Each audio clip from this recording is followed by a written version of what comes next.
So the last question that I want to ask you is, it sounds like you understand what modern monetary theory is.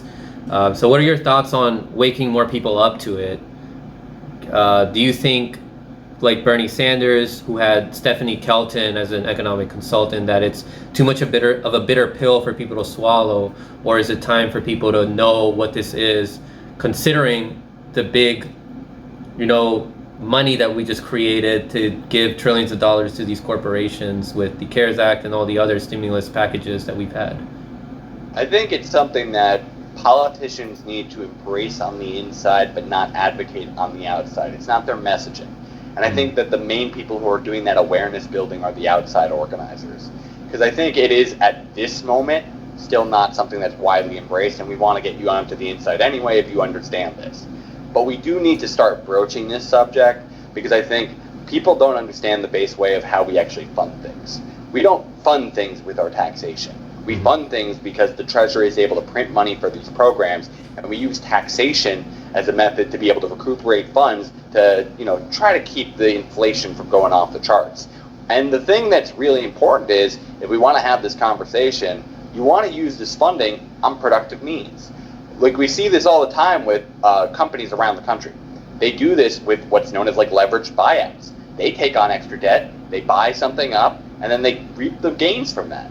We can do the same thing that the private equity market and all these bigwigs on the financial markets are doing, and really be able to prosper from that. And the last thing that I think is super important on this subject is inflation is a boogeyman. Frankly, the inflation argument always gets brought up when it's things that are just to help the people. It rarely gets brought up when we have these trillions in repo loans that we've been pumping into the stock market on the daily. It rarely gets brought up when we want to give, $4.5 trillion to big corporations without necessary funding methods. But it gets brought up when it's coming to people like objects, like, being able to increase the minimum wage or having a universal basic income. It gets brought up for those things a lot. And the idea of inflation being scary is also something we got to challenge. The idea of what inflation does is it says everything that today has a monetary value is going to have a little bit less, because we have more in circulation, so each individual unit is going to be worth a little bit less. Guess what happens when that happens? The people with the most amount of savings, the wealthy, are going to be the ones that are hit.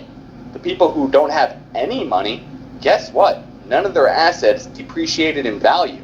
So if you're giving them these productive resources in higher wages or a universal basic income, if you started out with $0 and you get $1,000, let's say there's inflation, and now that $1,000 is worth $900, guess what? You still gain $900. So at the end of the day, we got to break down some of these boogeymen, but we can't do it from the political level. It's too scary of a concept right now for politicians to be openly embracing. We need to be doing that advocacy from the outside and building up that awareness.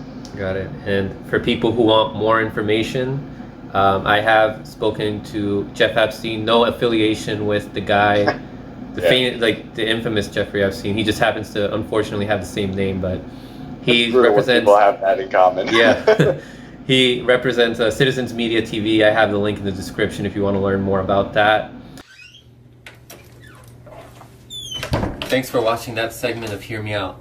Don't forget to like, share, subscribe, and hit that notification bell down below so you can get the latest on sports, pop culture, and progressive politics. Stay informed.